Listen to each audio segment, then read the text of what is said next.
Tony, do you just kind of have to pinch yourself sometimes and remind yourself that Chase Barnes is a freshman? Yeah, I mean, I think we're kind of to the point in it because it started in the fall. The narrative that is that it's old news that he's a mature kid and a really good competitor. Obviously, he's got good stuff too. Does he have the world completely figured out? No. But I think, we're past that deal of being concerned whether he's going to prepare the right way or be mature in certain situations. It's just a matter of him going out and competing. And anytime you do that, you'd like to be better than the other guy, but it's not always going to be that way. But he's going to pitch for a long, long time. And I think as the years go by, he's going to win a lot of battles. Just what was he doing so well on the mound today? Last week the fastball command wasn't as good as today, so I think he was doing that.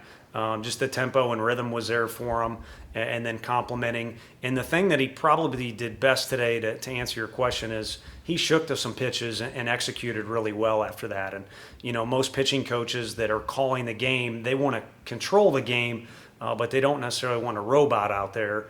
And I think Chase is kind of learning to think his way through some things, and certainly never want a guy overthinking it, but the fact he did that was encouraging. You've continued to say nothing that he's done is surprising, but against that lineup, anything surprising tonight? Yeah, for sure. I mean, I would say the fact he kept guys off balance as well as he did, they usually have a really good plan. Obviously, there's some talent there, and there's also thunder in the bats. I mean, poor Jared Dickey almost had a hole put in his glove. And then, the big guy, Elko, I mean, you can only keep him down for so long. So there's plenty of thunder in the lineup up and down, but the fact he kept them off balance prevented them from lacing any more balls than what I mentioned, or maybe even just a couple others in addition to that. The thunder in your lineup, just that second inning, how much do you think that helped Chase? It did. I mean, I think he caught himself in the dugout making sure he wasn't too fired up. Where's the balance of being a pitcher who's on the sideline watching his offense?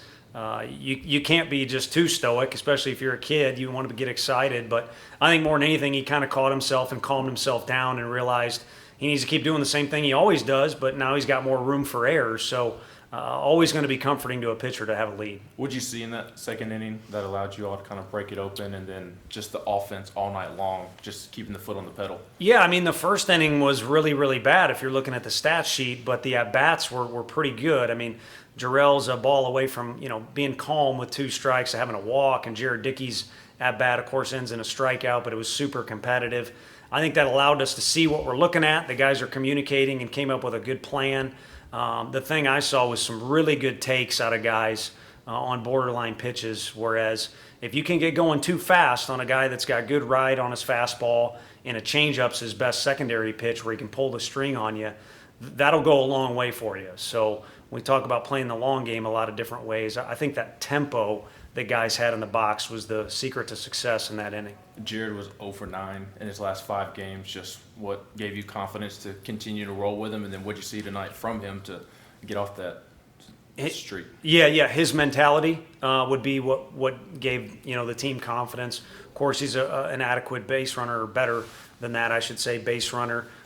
Does a good job with the glove, even though we had a miscue late in the game on that ball on the ground. But the mentality is there. It's what we want. Each guy is very unique. We got some characters, some guys that need to, I got to kind of try and control them a little bit. Never have to worry about with him, but he's ultra competitive and embodies a lot of things we're looking for. And then on the physical side, just shorter swings. I mean, and it doesn't take a hitting genius. If you compare notes from other games, just shorter swings. And he's a strong enough kid that obviously it'll go when he takes that good swing of his. And then against this lineup, just how big is it that you didn't have to use Camden tonight? Kirby didn't pitch a ton, Mark didn't pitch a ton, and your bullpen's set for the next 2 days. Yeah, it makes you feel better going into the day. It's like BP and a pitcher's bullpen, though.